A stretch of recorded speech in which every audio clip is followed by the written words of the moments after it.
नमस्कार मित्रांनो, जय Hind. MSF update या यूट्यूब चॅनलवरती आपल्या सर्वांचं स्वागत आहे. मित्रांनो, महाराष्ट्र पोलीस भरतीसाठी ऑनलाईन फॉर्म भरणे हे झालेले आहेत आणि आता उमेदवारांना 20 जानेवारी 2026 पासून ग्राउंडसाठी हॉल तिकीट हे दिले जाणार आहेत आणि उमेदवारांना ग्राउंडसाठी बोलवलं जाणार आहे. आता उमेदवारांनी ग्राउंडला जाताना कोणकोणते डॉक्युमेंट सोबत घेऊन जायचं आहे याविषयी मी तुम्हाला आजच्या व्हिडिओमध्ये माहिती देणार आहे. पोलीस भरती मैदानी चाचणी ही एक निवड प्रक्रियेतील पहिला टप्पा आहे आणि एक अत्यंत महत्त्वाचा टप्पा आहे. पोलीस भरती ग्राउंडला गेल्यानंतर उमेदवारांची कडक पद्धतीने डॉक्युमेंट व्हेरिफिकेशन केलं जातं व डॉक्युमेंट व्हेरिफिकेशनमध्ये उमेदवार पात्र ठरल्यानंतरच उमेदवारांना पुढे ग्राउंडसाठी प्रवेश दिला जातो. तर आता पोलीस भरतीच्या ग्राउंडला जाताना तुम्हाला कोणकोणते डॉक्युमेंट घेऊन जायचं आहे याविषयी मी तुम्हाला संपूर्ण आणि सविस्तर माहिती देणार आहे. चला तर जास्त वेळ न घेता व्हिडिओ सुरू करूया. भरतीसाठी जे काही प्राथमिक अनिवार्य कागदपत्रे आहेत तर ते पुढील प्रमाणे आहेत. उमेदवारांनी सर्वात अगोदर तुम्हाला जे ग्राउंडसाठी प्रवेशपत्र दिलेलं आहे म्हणजे हॉल तिकीट दिलेलं आहे ते उमेदवारांनी सोबत घेऊन जायचं आहे आणि त्या हॉल तिकीटची तुम्हाला कलर प्रिंट हे सोबत घेऊन जायचं आहे. त्याचबरोबर एक साधी प्रिंट तुम्हाला सोबत घेऊन जायची आहे. आणि हे जे तुमचं हॉल तिकीट आहे ते आपलं MHA-ITच्या वेबसाईटवरती म्हणजे पोर्टलवरती तुम्हाला डाउनलोड करून घ्यायचं आहे. तुम्ही ज्या वेबसाईटवरती तुमचा पोलीस भरतीचा फॉर्म भरलेला आहे त्याच वेबसाईटवरती तुमचं युजरनेम आणि पासवर्ड टाकून तुम्हाला लॉग इन करायचं आहे. त्यानंतर तुमच्या प्रोफाईलच्या खाली तिथून तुम्हाला ते हॉल तिकीट डाउनलोड करून घ्यायचं आहे. पोलीस भरती ग्राउंडला जाताना तुमच्याकडे ओळखीचा पुरावा लागतो. त्यामध्ये तुमच्याकडे तुमचं आधार कार्ड असेल, पॅन कार्ड असेल, ड्रायव्हिंग लायसन्स असेल किंवा पासपोर्ट असेल, यामधील कोणताही एक डॉक्युमेंट हे ओळखीचा पुरावा म्हणून तुम्हाला सोबत घेऊन जायचं आहे. त्यामध्ये प्रामुख्याने तुमच्याकडे आधार कार्ड असणं आवश्यक आहे. त्याचबरोबर पॅन कार्ड हे असणं आवश्यक आहे. त्याचबरोबर तुमच्याकडे तुमचे पासपोर्ट साईज आकाराचे अलीकडील काळातील 10 रंगीत फोटो असणं आवश्यक आहे. म्हणजे तुम्हाला पोलीस भरतीला जाताना कमीत कमी तुमच्याकडे 10 तुमचे स्वतःचे फोटो हे असणं आवश्यक आहे. त्याचबरोबर आता शैक्षणिक कागदपत्रे काय लागतात त्याविषयी देखील मी तुम्हाला थोडक्यात माहिती सांगतो. भरतीला जाताना तुमच्याकडे तुमचे 10वीचे गुणपत्रक व त्याचबरोबर बोर्ड प्रमाणपत्र म्हणजे सनद हे असणं आवश्यक आहे. त्याचबरोबर तुमच्याकडे 12वीचे गुणपत्रक व सनद असणं आवश्यक आहे. बरोबर तुमच्याकडे उच्च शिक्षणाचे प्रमाणपत्र असेल ज्यामध्ये तुम्ही ग्रॅज्युएशन केलं असेल, पोस्ट ग्रॅज्युएशन केलं असेल तर त्याचे डॉक्युमेंट असणं देखील तुमच्याकडे आवश्यक आहे. म्हणजे जी काही पदवी असते ते तुमच्याकडे असणं आवश्यक आहे. जर तुम्ही पदवीचा उल्लेख हा फॉर्म भरताना केला असेल तर हे तुमच्याकडे डॉक्युमेंट असले पाहिजेत. जर तुम्ही पदवीचा उल्लेख केला नसेल तर तुमच्याकडे हे डॉक्युमेंट नसला तरीही चालतो. त्याचबरोबर आता रहिवाशी आणि सामाजिक आरक्षण आहे यामध्ये तुमच्याकडे कोणकोणते डॉक्युमेंट लागतात त्याविषयी देखील मी तुम्हाला माहिती सांगतो. तुमच्याकडे डोमेसाईल सर्टिफिकेट असणं आवश्यक आहे. डोमेसाईल सर्टिफिकेट म्हणजे तुमच्याकडं रहिवाशी प्रमाणपत्र आवश्यक आहे. आता त्या रहिवाशी प्रमाणपत्रामध्ये तुम्ही महाराष्ट्र राज्यातील रहिवाशी आहात हा तुमचा ओळखीचा पुरावा असतो. त्यामुळे तुमच्याकडे डोमेसाईल सर्टिफिकेट असणं आवश्यक आहे. त्याचबरोबर तुमच्याकडे कास्ट सर्टिफिकेट म्हणजे जातीचे प्रमाणपत्र असणं हे आवश्यक आहे. जर तुम्ही खुल्या प्रवर्गातून अर्ज केला असेल तर तुम्हाला कास्ट सर्टिफिकेट हे लागत नाही. परंतु जर तुम्ही SC, ST, VJ, NTB, NTC, NTD, OBC, SBC, SCBC यापैकी कोणत्याही प्रवर्गातून जर तुम्ही पोलीस भरतीसाठी अर्ज केला असेल तर तुमच्याकडे तुमच्या कास्ट सर्टिफिकेट असणं हे आवश्यक आहे. आणि हे जे कास्ट सर्टिफिकेट आहे ते जे काही पोलीस भरतीच्या जाहिरातीमध्ये अटी आणि शर्ती दिलेल्या आहेत त्यानुसारच ते वैध पाहिजे. त्याचबरोबर ज्या उमेदवारांनी या प्रवर्गामधून अर्ज केलेला आहे त्या उमेदवारांकडे नॉन क्रिमिलियर सर्टिफिकेट असणं हे आवश्यक आहे. SC, ST आणि EWSचे उमेदवार वगळता सर्व उमेदवारांकडे नॉन क्रिमिलियर सर्टिफिकेट असणं हे आवश्यक आहे. त्याचबरोबर तुमच्याकडे जात वैधता प्रमाणपत्र असणं देखील आवश्यक आहे म्हणजे कास्ट व्हॅलिडिटी. कास्ट व्हॅलिडिटी ही तुमच्याकडे ग्राउंडला जाताना नसेल तरीही चालते, परंतु जेव्हा तुम्ही पोलीस भरतीमध्ये तुमची निवड होते तेव्हा तुम्हाला कास्ट व्हॅलिडिटी ही तिथे द्यावी लागते. सध्या नसली तरीही चालेल.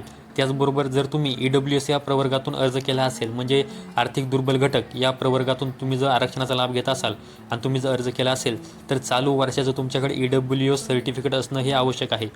आता त्याचबरोबर पोलीस भरतीसाठी काही समांतर आरक्षण असतं त्यामधून जर उमेदवारांनी अर्ज केला असेल तर तुमच्याकडे ते समांतर आरक्षणाचे मूळ प्रमाणपत्र हे असणं आवश्यक आहे. ज्यामध्ये तुम्ही खेळाडू या प्रवर्गातून जर अर्ज केला असेल तर तुमच्याकडं खेळाडूचे जे काही पडताळणी केलेले सर्टिफिकेट आहे ते असणं आवश्यक आहे. त्यावर तुम्ही होमगार्डमधून जर अर्ज केला असेल तर किमान 3 वर्ष सेवा पूर्ण केल्याबाबतचे जे काही प्रमाणपत्र आहे ते तुमच्याकडे असणं आवश्यक आहे. जर तुम्ही NCC म्हणजे नॅशनल कॅडेट कोरचे जर तुमच्याकडे प्रमाणपत्र असेल तर तुम्हाला पोलीस भरतीमध्ये बोनस मार्किंग हे दिले जाते. जर तुम्ही फॉर्म भरत असताना त्यामध्ये NCC सर्टिफिकेटचा उल्लेख केला असेल तर तुम्हाला इथे NCC सर्टिफिकेट हे सादर करणे आवश्यक आहे. त्याचबरोबर प्रकल्पग्रस्त असेल, भूकंपग्रस्त असेल यातून जर तुम्ही अर्ज केला असेल पोलीस भरतीसाठी तर त्याचे देखील समांतर आरक्षणाचे प्रमाणपत्र तुमच्याकडे असणे आवश्यक आहे.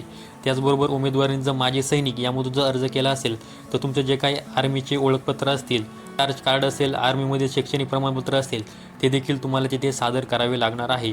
अंशकालीन पदवीधर यातून जर अर्ज केला असेल तर त्या संदर्भातील देखील तुम्हाला प्रमाणपत्र लागणार आहे. त्याचबरोबर तुम्ही जर अनाथ या प्रवर्गातून जर अर्ज केला असेल तर तुमचे अनाथ आरक्षणाचे जे काही प्रमाणपत्र आहे ते तुमच्याकडे असणं आवश्यक आहे. जर तुम्ही पोलीस पाल्य या प्रवर्गातून अर्ज केला असेल तर पोलीस पाल्य याचे जे काही प्रमाणपत्र आहे ते देखील तुमच्याकडे असणं आवश्यक आहे. त्याचबरोबर जर तुम्ही पोलीस भरतीमध्ये पोलीस शिपाई चालक या पदासाठी जर तुम्ही डॉक्युमेंट जात असाल तर तुमच्याकडे ड्रायव्हिंग लायसन हे असणं आवश्यक आहे. तुम्ही बँड्समन या पदासाठी जर तुम्ही फॉर्म भरला असेल तर तुमच्याकडे जे वाद्य वाजवण्याबाबतचं कौशल्याचं प्रमाणपत्र आहे ते असणं आवश्यक आहे. जर तुम्ही त्याचबरोबर इतर काही कागदपत्रे पोलीस भरतीसाठी तुम्ही घेऊन जाऊ शकता. त्यामध्ये तुमच्याकडे MSc सर्टिफिकेट हे असणं आवश्यक आहे.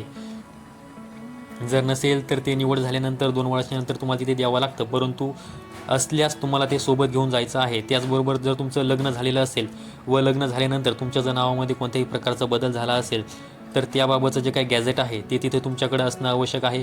आता महिला उमेदवार जे असतात त्यांचं लग्न झाल्यानंतर त्यांच्या नावामध्ये बदल होतो तर त्या संदर्भातील जे काही गॅझेट आहे, विवाह नोंदणी प्रमाणपत्र आहे ते महिला उमेदवारांकडे असणं आवश्यक आहे. त्याचबरोबर तुमच्याकडे उत्पन्नाचं प्रमाणपत्र व रेशन कार्ड हे असल्यास तुम्ही तिथे सादर करू शकता.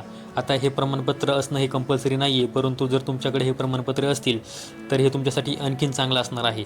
यासंदर्भात तुमच्याकडे शाळा सोडण्याचा दाखला असेल म्हणजे तुमच्याकडे TC म्हणजे लिव्हिंग सर्टिफिकेट जर असेल तर तुम्ही सोबत घेऊन जाऊ शकता, ज्यामध्ये तुमचं नाव असेल, जन्मतारीख असेल, जातीचा उल्लेख असेल, हा केले त्यामुळे तुमच्याकडे शाळा सोडण्याचा दाखला हा असेल तर तुम्ही घेऊन जाऊ शकता.